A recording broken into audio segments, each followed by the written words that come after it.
So we're live. All right. So thank you again for joining us back here. I can see Ruth Benro already here.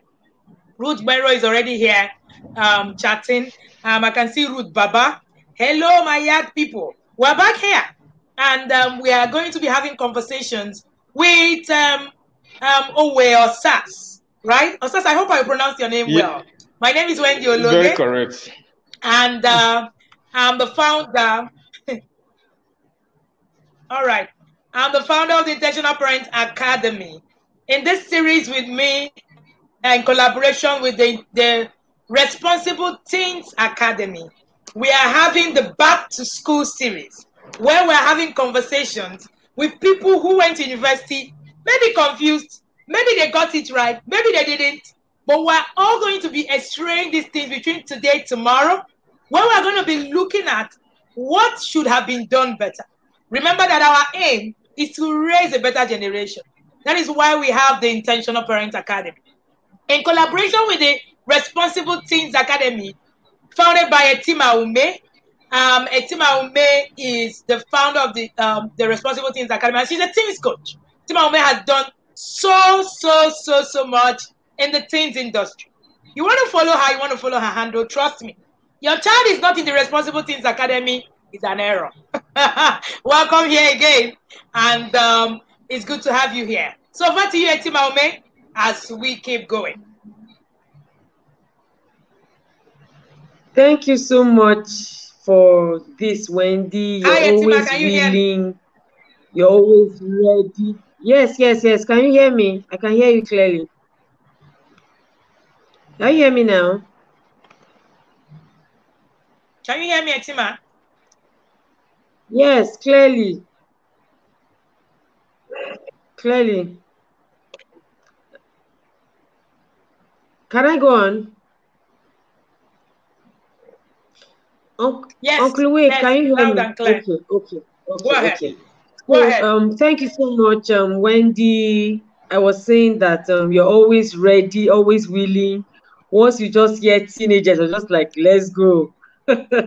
So thank you so much for agreeing to do this with us. Yes. And it's my privilege and honor. I always say I am an intentional parent by membership, by action, and all that. It's a great privilege to be with you parents here. Thank you so much again. So we're going to go straight into our session with Uncle Owe. Uncle Owe is a fellow teen teacher. I heard his story one day. He was speaking to the teenagers, and after his session, I just went home. I said, I don't need any further message in church today. What I have heard is enough. His story was like a message. And when we're preparing for this series, there was no other person I thought of bringing, to speak to us parents than Uncle Osas. So Uncle Osas went to university at his late teen age, and he didn't go in there as a bad boy. Uncle Osas, am I right? Did you just go there like one bad boy landed campus kind of thing? How did you go into school? No. What was the state? Okay, tell us, what was your background like? What was your background from home like, first of all, and what kind of person were you as a person? Okay, thank you very much for the privilege. I grew up with a single mom, and I lost my dad in 1993 when I was 11 years old, and I was just in primary 6, and my mom was a very good Christian and has been a very good Christian. So my dad died as an unbeliever, although he was the one that converted my mom. My mom, after the loss of my dad, became very closer to God. We are 4 children. I am the only boy and the most senior.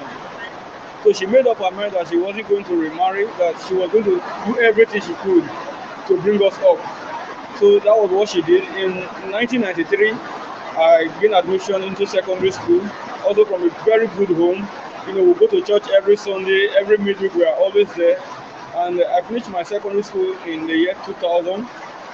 After my secondary school, I found it hard getting admission immediately. So I went over to my uncle who was in the Enugu State. who was in the military then when at the 82 Division Barracks. So I stayed with my uncle for a year and I couldn't gain admission. So I had to come back to my mom after 1 year.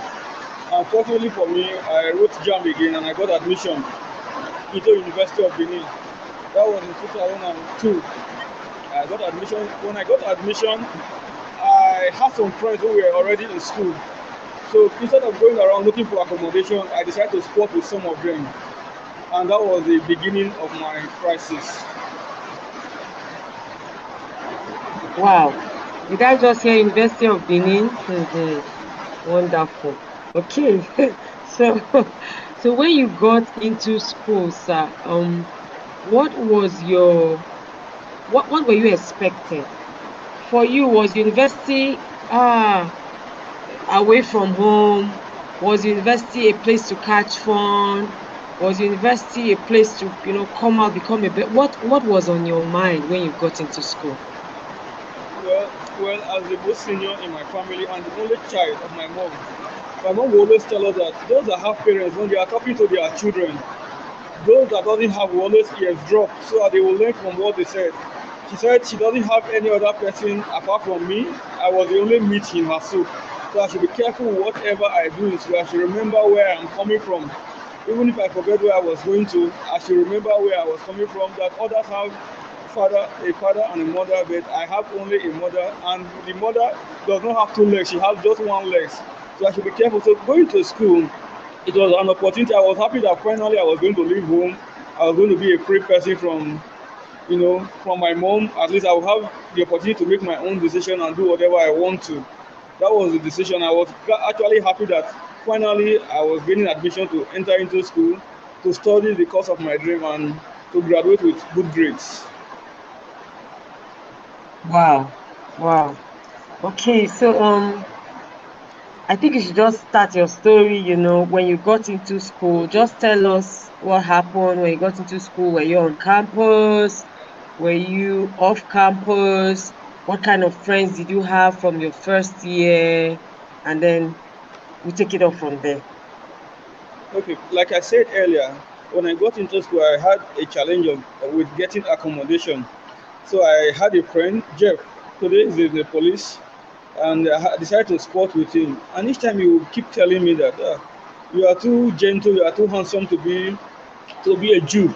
Why don't you just follow us? It's not a cult, it's just a meeting of friends. Sorry, Uncle. You have a bit of a noise in your background. Can you help us check that? Is there a fan in your background? It's actually raining very heavily here. If you live around the Kogoma area, it's raining very heavily. It's the rain. Yes, I'll try to raise my voice. In the same place. All right, please, thank you. I'll raise my voice. So he kept telling me that you are too handsome, you are too gentle to be a Jew in this school. Look at your beautiful sisters. If anybody should touch them, you won't be able to do anything, just for you to protect yourself. So one day he brought a form and said I should fill an application. I filled the application. I remember then we gathered money. He said we have to pay an application fee. I didn't know if it was true. I paid 7,000 naira out of my school fees and my feeding money.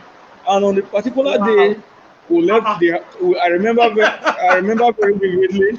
We left the house at 11:30 p.m. at night, and he told me I should don't worry, everything will be okay. Immediately we got into the bush. He told me that the club that we are going to belong to, that there is no seniority, that after tonight both of us will become the same, that he's going to give me 12 slaps. I said, why, Jeff, why? He said, so I'm still calling his name.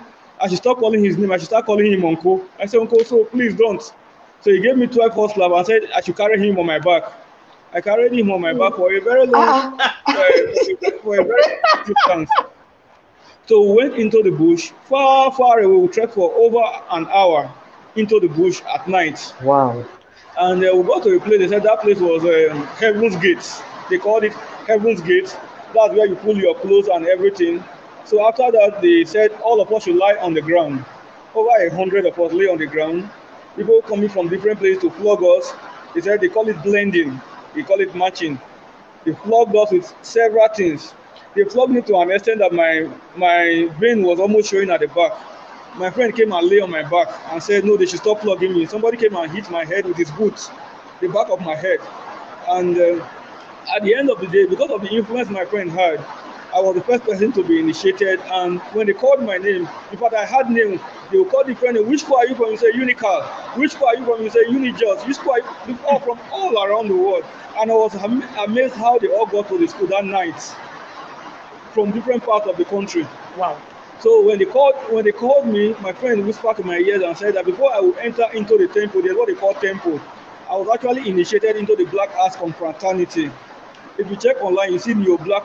If you type Neo Black Movement of Africa on Google, it will show you a lot of their activities. So I was the first person to be called that day. So when they called me, they said before I will enter, my friend told me that before I will enter, there's a place that after that place, they won't be able to touch you again. So everybody is waiting to beat you there. So you have to be fast. So immediately I got there, still on my back, my eyes were tied. I crawled as fast as I could. People were jumping up on me, flogging me. In fact, I urinated on myself. I wished I would have died that day, but to the glory of God, I survived. So when I got into the temple, I made a vow with my life. Your tongue, which is this right tongue, will be cut with your blood. Your blood is extracted. You made a vow with your life that the day you become an element of destruction, the day you become an enemy or an element of destruction, that they are God. The God is called Korofo, that the God should sneeze life out of you. So I made that confession that day, and immediately after that, people started coming to congratulate me and say, "Congratulations, welcome to the struggle." I called my friend and said, "Which struggle?" He told me that once I join, everything will be okay. I will have power. What struggle? He said, "No, this is just the beginning of my problem. If I'm not careful, that this night they'll start by beating me." So to the glory of God, after that, during the initiation, after they initiated the first set, they said they had an information that the police got an information that there was an initiation. So they canceled every other person and said every other person should go home. On getting back to my hostel, I actually was spotted with my friend who was off campus. On getting back to the hostel, they said I have to come and do Christmas. I said, "It's not yet December. What is Christmas?" They said, "I have to buy everybody beer. I'll buy them drink. After buying them drink, then they will now give me orientation of their do's and don'ts in the court." So I had to start looking for money. I didn't find money. My friend suggested to me that I should go on robbery. So we went on robbery. You know Lagos Benin very well. The school is along that road. So in the evening we went. They gave me a gun and we stopped a vehicle that was traveling from Lagos to Benin. And we collected money, collected a lot of valuables. And I was able to raise the money for the so-called Christmas in quotes. So I bought them a lot of drinks and they gave me a lot of orientation on their do's and their don'ts. That once you are in it, you will not be able to go out. That the only way to go out of the court is to pass through the same process of entering. That means you have to go through the bush. The same way the head of the court placed a mentor on my head to declare me as a member, they also declare me as a non-member. That after that time, because I know their secret, they will kill me and bury me there. So there's no going out of it. So I was in it from that time, all through my school period, we were in it, and I grew through the ranks. There's something they call, okay. Okay, I wanted to ask a question, but just finish this your last thought. Where you grew through the ranks. Yeah. Okay, there's something they call from your head to your toe. From your head means the number one man in it. Then from there you can have number two, because the court was founded in July 7th, 1977. They call it 7th of July. That is 7 mental. Because July is because July is the 7th month, and 7 represent mental. So we call it mental. So we call it 7 mental, 19 mental. So when they ask you when was it from, you said 7 mental, 19 mental. That's 7th of July, 1977. Yes. That's when the court was formed. So because of that, they usually have just 7 ESCOs. So with time, they made me the crier. The crier is like a PRO that sends out information whenever they have an IT. IT also means intelligent talk. That's where they gather together to meet. So I was the crier, which also means the PRO. And in my final year, I rose to Hello, I don't know if you can still see me, or you can still see Owe sharing his experience. Yes.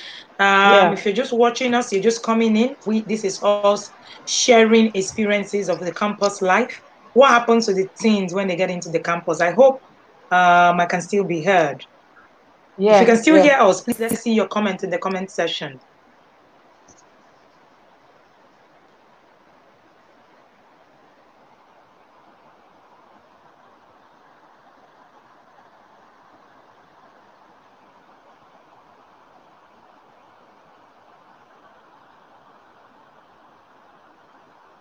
All right.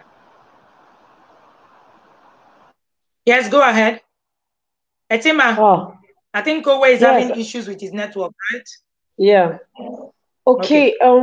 So you see how a child, Wendy, this is so shocking. Were you listening? It looked like a movie. You see how a child I'm writing. How a child, I'm not just listening. I am a giant, a champion, God's ultimate solution for humanity just goes into school and his life is just decided for him. Okay, we have Owe back. Thank you.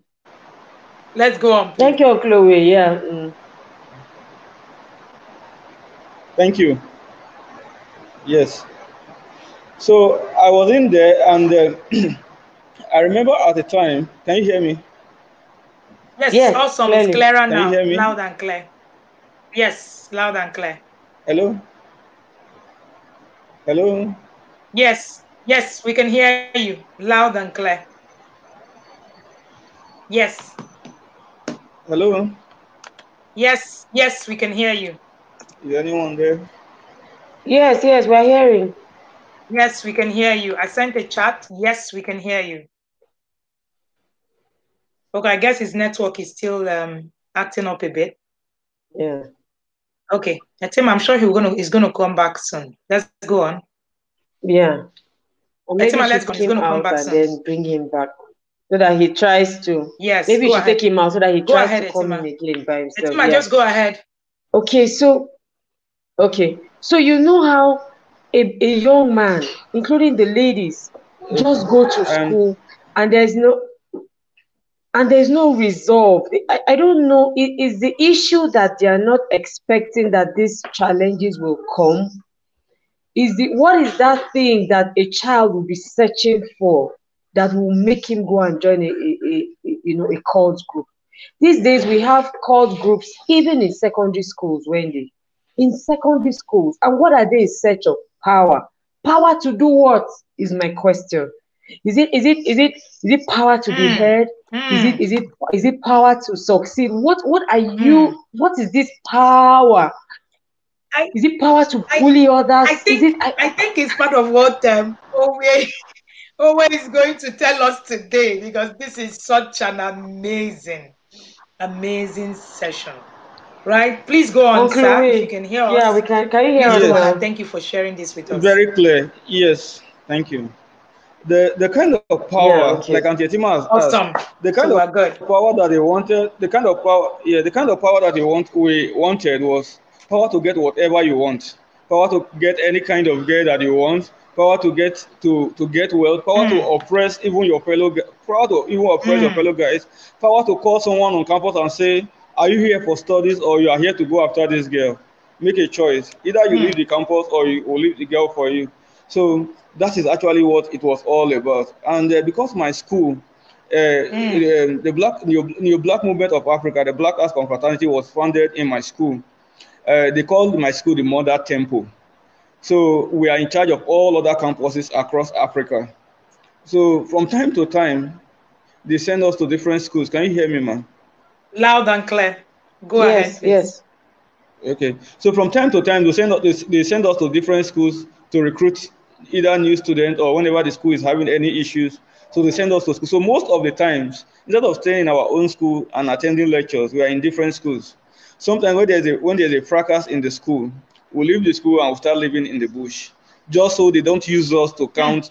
There's something they call it counting of scores. So for example, if there's a crisis, they will ask you, what is the scores? Someone will tell you 5-1. That means on the other side, 5 people have gone. While on this side, just 1 person has gone. I will start celebrating. So that was how far we went. In fact, we lost focus and everything. So, any question, ma'am?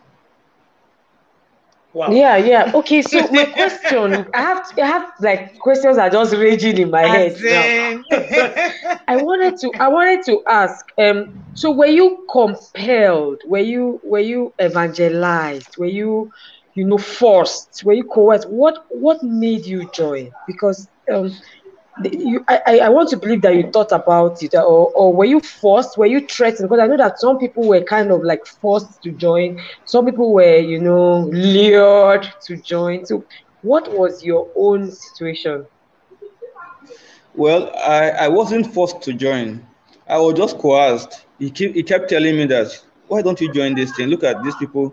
Look at the money they are spending. It's because they are in this thing. Look at the kind of girls they are dating. I think it was just the band one gun. You just wanted to belong on campus. Look at the kind of clothes they are wearing. You just wanted to join them. And because I wasn't really close to my mom, I couldn't confide in my mom. My mom was closer to my immediate younger sister than me. So I couldn't really go back to her and say, Mommy, look at what I'm going through. What should I do about this? What should I do about this? In fact, she never knew about it until my final year. I will come to that story later. Wow. Okay, so this is you searching for, an association, searching for a clique, searching for the ability to, to be among. Did you feel any form of restraint? Were there any words inside of you that were resisting this offer your friend was making to you? Was there anything inside of you, maybe any voice like sounding an alarm? Come on, boy, be careful. Was there anything? Were there any words, any teachings that maybe you had heard before now? Was there anything that was contending with this new lifestyle that was, at your face? Yes, actually, there were a lot of voices I was hearing. Sometimes I will hear what my mom says, what she told me before leaving the house, that I remember where you are coming from. Some people have two parents, you have just one. And she doesn't have two legs, she have one leg. That means she's not really strong. So if anything happens to you, there was nobody to stand for you. But there was another voice that I was seeing physically, which is that of my friend, that kept telling me, why don't you do this? There's no harm in it. I've been in it for years and there has not been anything. So why don't you just join us? It will make you stronger, it will make you more successful and all of that. And because as soon as you join the course, they give you another name. They call it the strong name. We call it the strong name. They give you names of freedom fighters from around Africa. Some of them, they call them Nelson Mandela. Some of them, they call them Muammar Gaddafi. People that have really fought human rights. So they said they are fighting for human rights. They are fighting against oppression. That was one of the things that I was told. So they give you that, and they tell you that they have a lot of branches all around the world. And truly, they have a Brazil branch. They have a branch in London. They have a branch all around the world. That wherever you go around the world, you'll be protected and you have this strength. So those were some of the things that actually made me made up my mind. So, but okay, so that means that there wasn't really a value system you were holding on to. Yes, your mom spoke to you, Chloe, but could it be that there were no established values when it comes to the value of, integrity, value of character, the value of, could it be that those values were maybe not strong enough? Maybe they were there. Maybe it was just sentiment, maybe it was just sentiment of, be a good boy, be careful. Could it be that the values were not strong? You're now a believer, so you know what I'm talking about. I know you understand the difference in when you're just advised and then when you're living your life based on certain values that have been grounded in your heart. Do you agree with me? You are very correct. There were no really strong values. What we just had was just parental advice, do the normal thing that is right in the eyes of people. There were no strong value as to how to go about life, what to do when you are challenged and all of that. So we're just living our life normal. Be a good boy and let everybody see you as a good boy and praise you that you are a good boy. You know that thing that is like when you go into the university, what is tested is not your status. Yeah, what is tested is not whether you're a good boy, whether you're doing well in school alone. What is actually tested when you get into the university is what you know, what your value Yes. system is. That is what is tested. Yes. I mean, when you have to snatch somebody's results, okay, and change it to yours. It's like what you let me ask this question of Chloe. When you guys were doing these things, were there some of you that will get to a particular point and they say, I can't do this one? Even in Yes. the let me use the word badness, there's some task you'll be asked to do and you're like, this particular one, I can't do this one. Did you have that kind of Yes. experience? Did you have anyone around you? Okay. Yes. There was a time, I think they called that my first assignment. There was this time there was fight in the school. So the opponents, we usually had issues with people they call air confraternity. They call them the bluebirds. So we met one of them and we chased him into the primary school, and he was running and we were able to catch him. So after catching him, they shot at him and he didn't penetrate. They shot at him again, he didn't penetrate. So I was given the call to take off his head, and I told them like, well, I won't be able to do this. But eventually, someone else did it, and and we were all celebrating. So that Wow. was it. So you see, your inability to kill someone that way goes a long way to show that no matter how bad you are, if you have some values deeply rooted inside of you, you can say no to some of these things.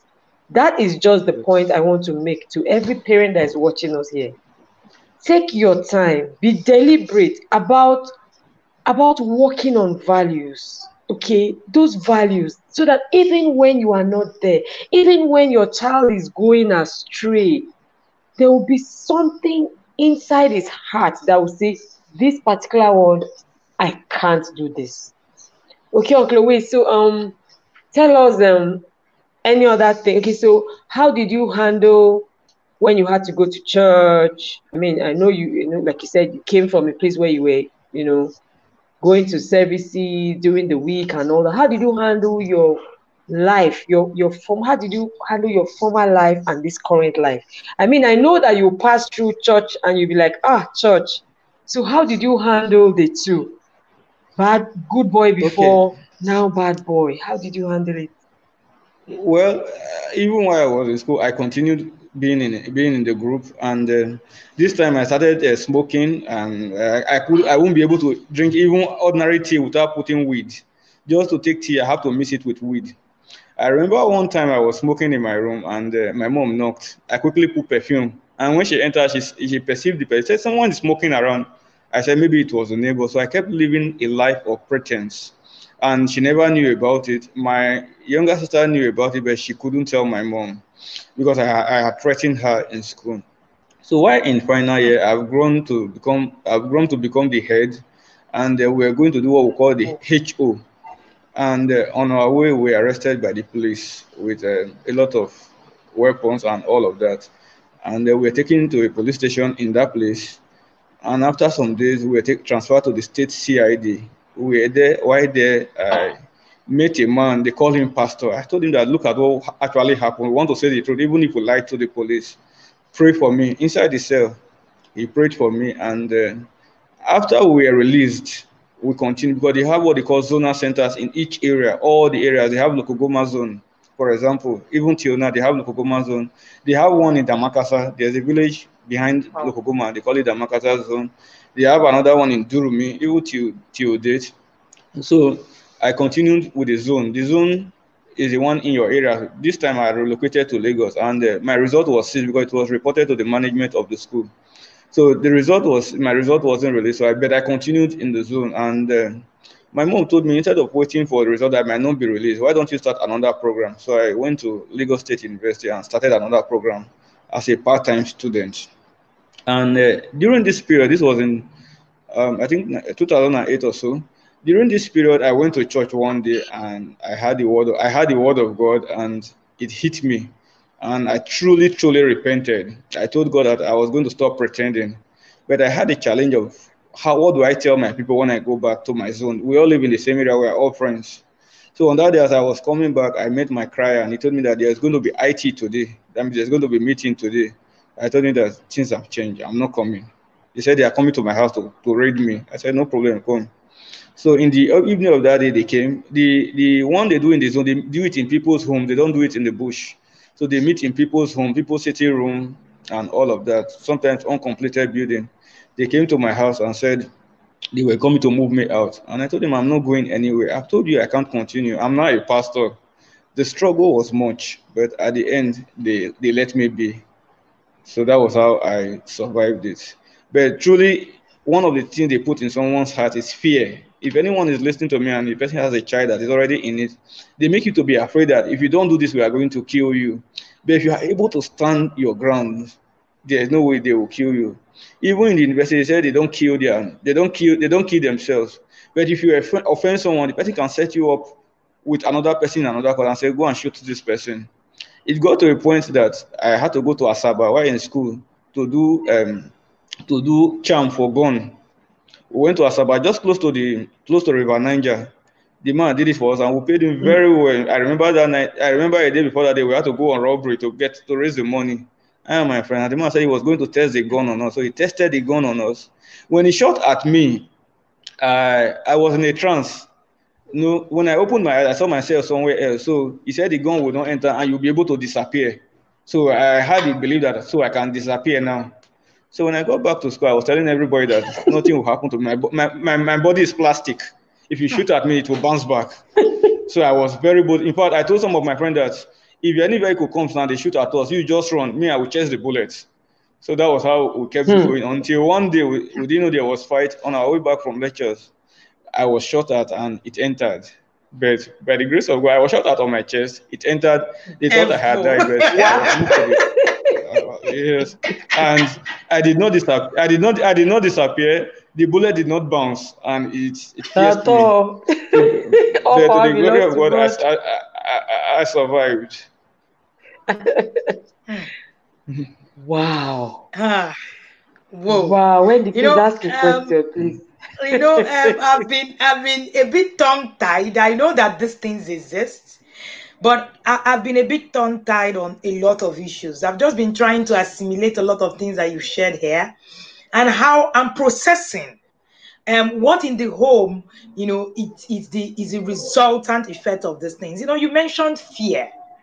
Could it also be that you were not, you didn't see, fear, parental fear? You saw parental fear like you were instilled that fear in you. So you believed fear, in quotes.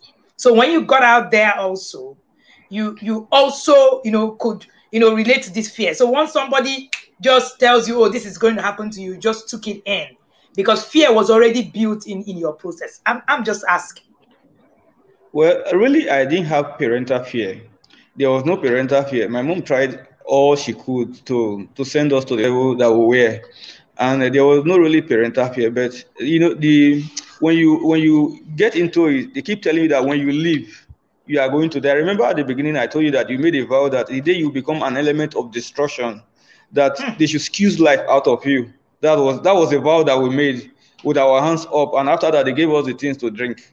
They call it keke. So you drink it as a sign that you have sealed your covenant and your vow. So they kept telling you that keke will squeeze life out of you. You don't go against keke. That's a God they serve.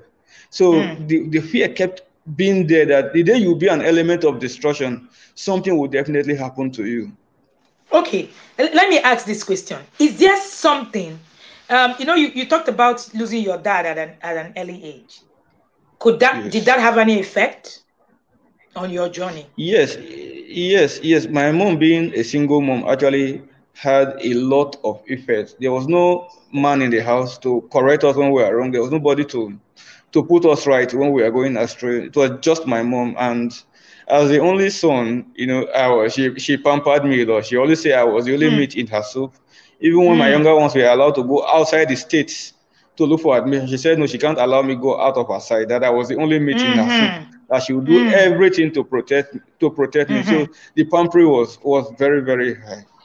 Okay, I've got what I'm looking for. You mentioned I was looking for something, right? You mentioned the Yes. protection. So you were used to being protected, right? Yeah. So Be Yes. when you shielded. got into campus, you needed that Mm-hmm. shield still. So you couldn't Mm-hmm. grow to Yes. the point where you could become independent on Stand your on own. your own. So it was also a permissive kind of parenting where you were not allowed to be yourself, become independent, learn the skills you needed to learn. So by the time you got into campus, you were still craving for that system where you'll be covered. Yes, you are very correct. I believe. Yeah. Yeah. That's Hmm. it. That's Hmm. it. So this is what you Yeah. say. Yeah. Mm-hmm. Hmm. You know, Hmm. when we say that teenagers should be left to take responsibility for themselves, for their actions, for their mistakes. If they make a mistake, let them face the consequences. This defense, this reminds me of when we're growing up. I had a relative of mine. I was much younger, and he was a wonderful person, or so we all thought. And before you know what was happening, he got involved in a cult. And it was still the same issue of, only child, only this, only, there has to be one title assigned to you, to make you feel that entitlement. And so I want to say at this point to parents that let us allow our children to go out there and face the world. All we owe them is guidance. All we owe them is helping them build these skills. Uncle Owe, do you think that your mom could have done more to help you even when you had joined? Do you think that there's something else she could have done? Because to me, I think she did what she knew best, what was available to her. But do you think there was anything she could have done when you were already in the cult? Well, as long as you are initiated into court, your mind is tied, your heart is tied. You can do anything. You don't listen to anybody. You could go anywhere and kill 100 people, and you It's are already celebrating late. that you. So it was already late for her as at that time. But I survived it. I have a friend who came into my school. He was in another school. He came to my school, and I heard there was going to be initiation in another quarter, and he was going there. And I called him. I said, "Don't go there." He said, "No, because of this." So he went, and in the morning, he did not survive. They mistakenly hit What? him at the back of his head here. He died on the spot. His name is Owen. I still remember him very well. If my mom was on this broadcast, my mom Wow. would have remembered him. He was a family friend. We all grew up together. He was hit on his head Wow. here, and he died, and they buried him right there. And the parents never knew he was not in school. After a month, someone called the mom and said, "There's this thing they do in my state. They go to one of the North African states. From there, they cross the Mediterranean Sea and go to Spain." So somebody called the mom and said he saw him in Morocco, that he was trying to cross over to Spain. And the mom became suspicious, and they investigated, and at the end, they were able to recover where they buried him. And just in 3 months, I never knew that this king could decay so fast. Just in 3 months, what they brought out was just the bones and the boxers and the singlet he was wearing that night. That was what they brought back to Oh, bury. oh, Jesus. Oh, Jesus. Okay, Hmm. so for that friend of yours, what do you think? Is it still this power thing? Is it still this circle thing? Wendy, I'm thinking, when we talk about a circle for our children, sometimes parents are overprotective. You just want to just keep they say things like, I'm my children's friends. Oh my, everything starts and stops just within our home. I think In our your children should bedroom. learn. Yes, I think Hmm. our children should learn how to make valuable and meaningful friendships where they can feel comfortable in. They don't lose their identity. Of course, like Blessing said earlier, that yeah, there are groups, but your identity must not be lost. You should be able to have that ability to be a one-man army kind of thing. You should be safe and comfortable in your own skin and not just always craving. So these are the discussions we must have with our children. You must not crave Now, for an Etima, association so much. Yeah, so go Etima, ahead. we say some of these things, but the truth remains that you can't give what you don't have. So many of us do not even understand what is valuable per time? What should we be teaching per time? So it's okay for us to come on this broadcast and say, oh, these are the, bring out all the demerits of the things that have happened, but without calling the attention of the parents to do what is supposed to be done. Now we're listening to this. There are lessons laced in all of this. We're still having parents who are overprotecting their children in the today. People tell me that it's because the security system in Nigeria is bad. It will get worse when the children get out there to actually go look for that same protection you provided them at home. Because the truth of the matter is that it's not rocket science. It's human mind. It's human mind. You will only go there and look for that same system that works for you, right? So it doesn't mean, a lot of people will tell me when you say things like this, they say, God forbid. But like we say in TIP, God forbid is not a parenting strategy. God forbid is not a parenting strategy. You are not, you need to map out what can work. As we're listening to this, do we even know the skills that we need to teach our children? I started making noise last month, and I started saying that we must teach our children skills before they turn 13. I made noise. A lot of people said, all these things, they can just learn it anyhow. No, it is a lot much more than that. There's so much more, from the end of the parents. And imagine if Owe was also being exposed to maybe a male mentor. So imagine maybe he could have been able to talk to the person. Now the mother was the alpha and the omega, and at the point where he went through this, he shut her down. And that was it. So when we begin to feel that, oh, we are the alpha, we are the omega, everything we know, that is where it stops. This is where we begin to have challenges, because these children are going to face challenges that will never come to us. It could mean that he didn't want to hurt his mom further by telling him those things. But if there was someone else, I want to bet that Owe would have been able to at least give that person a tip of what he was passing through. Am I thinking in your mind, sir? Yes, sir. Very correct. So what was going on? So he could have at least said, this is what I'm facing. It could be anybody. It could be someone that he is, able to confide in. You can't be everything to your child. Can never. Is there any way to say this? You cannot become the alpha, the omega. The world does not stop in your bedroom. Your house is too small for the world. The things that your children are going to see out there is a lot. Today, I see 15-year-olds being sent out there. Nothing. They don't know anything.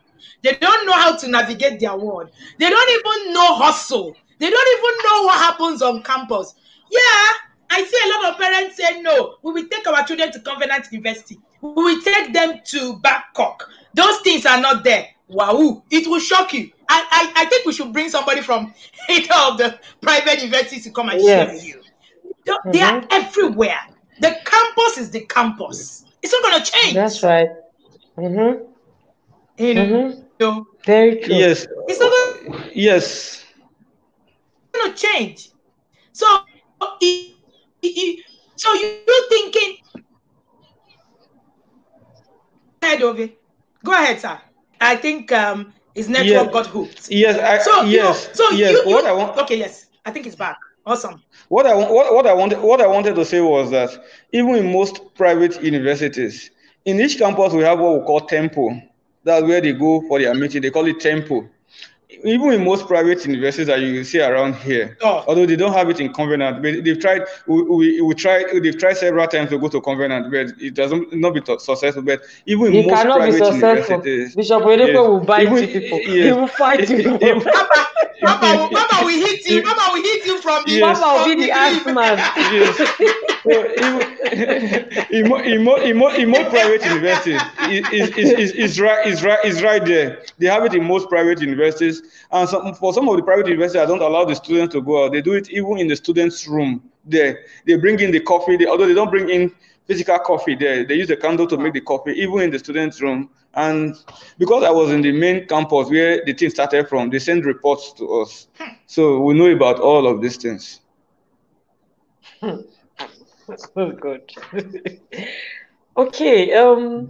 we need to begin to round off. Chloe, what would be this is your... pretty interesting, and Yes, and I'm so glad. I'm so glad that you're a team mentor as well. It's yeah. So what would you want to say if you were to turn back the hands of time? What can you say to that parent listening to us now? What are those 1, 2, 3 things you want to say that they can do that would help their children, especially the boys? Of course, they are girls' calls. Yeah.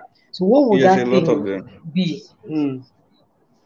Yes, what I would say is if I could turn back the hands of time, I won't allow my peers to influence me, to influence every of my decisions. Looking back today, I know that that single mistake I made ruined me to an extent, even if I was able to retreat my steps. But I allowed my friends to influence me, to tell me what to do. And I didn't have a male mentor. I didn't have anybody I could confide in that could talk to me, that I could talk to and advise me on what to do and what not to do. So it was just my mom, and I felt this is just a woman. What does she even know? So if I had a male mentor, a strong male mentor in my life, I think it would have been different. And if I have been able, if I were taught that I should not follow the bandwagon, I should not allow friends to influence me. Auntie Tima said something about standing alone. It's very, very important. You don't do what every other person is doing. If not, you jam with them. You do what is right. I never knew that. I just went and followed my friends, and whatever they say was what I did. If you say, okay, go and call this guy, I went there, and that is it. Wendy, this one is strong.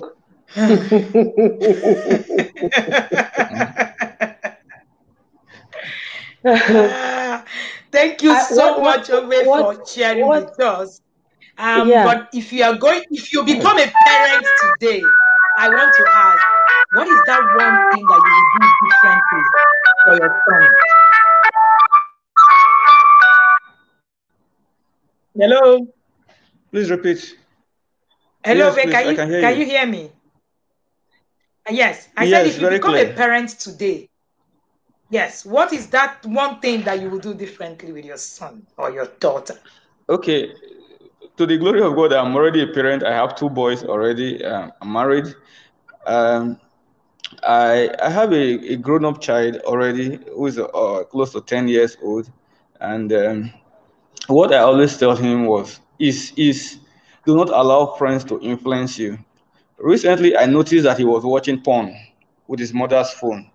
I went through the mother's phone. I checked the history of the phone, and I noticed some things on the phone. I know my wife doesn't watch those kind of videos, and he has been the one going to his room to play games with the phone. So I called him. I said, "Are you the one doing this?" He said, "No." I said, "Trust me, I won't tell anybody. Talk to me." He said, "Yes." So on Sunday when we got to church, after service, I locked him in the car, just the 2 of us, and I spoke to him that this thing is wrong. You might not know the effect now, but the more you do it, the more it becomes part of you. I advised him, I counseled him, and I told him that he could always trust, he can always rely on me.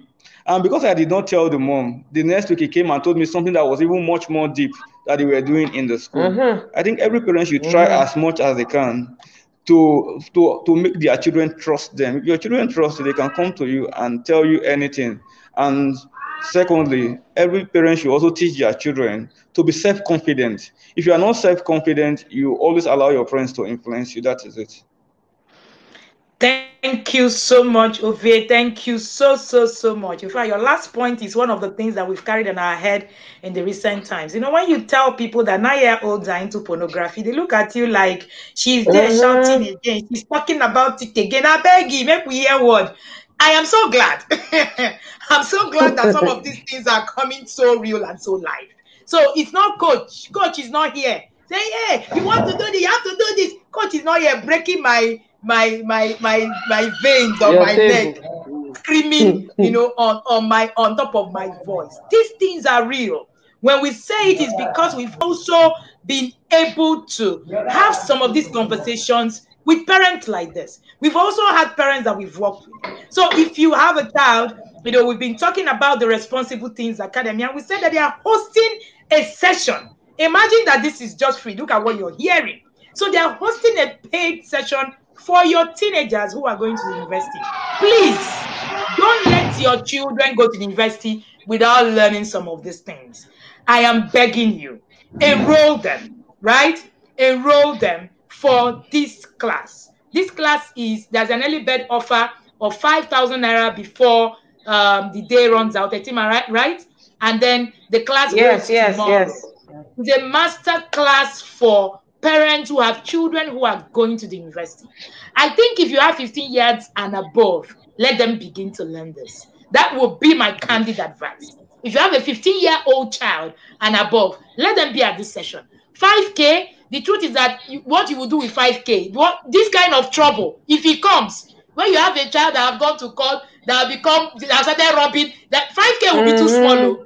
Trust me, 5K will become nothing when that time comes. So now, pay the price now. There's always a price to pay. I keep saying this. If you don't pay the price today, you will pay the price definitely tomorrow. Reach out to Etima. If you don't have a contact, you can reach out to me and I'll share her contact with you so that you will be able to have your children enroll in that class and also enroll in all her sessions that they have in the Responsible Teens Academy for your children. Thank you so much, Etima. See the difference between what we shared earlier and what we shared, before. Blessing was of the opinion that, she was not just hearing her mother's voice. She was hearing Auntie Etima's voice, who happened to be her mentor, who happened to be somebody that she has listened to over the years. So you are not, stop being deceived that you are everything, that you are enough. No, there are a lot of people. For instance, I have a very strong inner circle, right? Amongst all of us, we divide our children from time to time to say, there's something you need to do and all that. I've never believed that any one person should be able to raise a full human being, because you can't be everything. So if you want to raise people who are world changers, so who are you? You can't raise just only you. There will be people that you need to get in the circle to get this done. You need to be able to come in the space, right? And I also want to say this. The place of God can never be overemphasized, right? No. But of course, if the value system that you are putting in your children, these values are not defined, you don't even know what goes, there are no boundaries. Like Owe was sharing, we grew up in church, but I was just overprotected, pampered. There are really no boundaries. You just go there. Do your children understand what your values are? Do they understand what you hold dear? Can your children begin to speak to you when they run into issues like this? How many of us run into problems that we could confide in our parents? That should be a food for thought for you. That should be a food for thought for you. Thank you so much. Let me know, Etima, please share your words as we begin to round up. Okay, so I just want to say to parents that as a teen mentor, I hear a lot of things. And trust me, I believe that these things could have been avoided if there was the right environment at home, right environment, with the teenagers themselves. I always say that when teenagers are amongst themselves, guided by the right mentors and the right coaches, they can air out their views. There was a time I was in a meeting with teenagers, and actually from the discussion, I was able to pick out a boy who was looking forward to joining a cult. He didn't even hide it. He was looking forward to it. This was one of those quiet, good-looking young man that you would say comes from a wonderful home.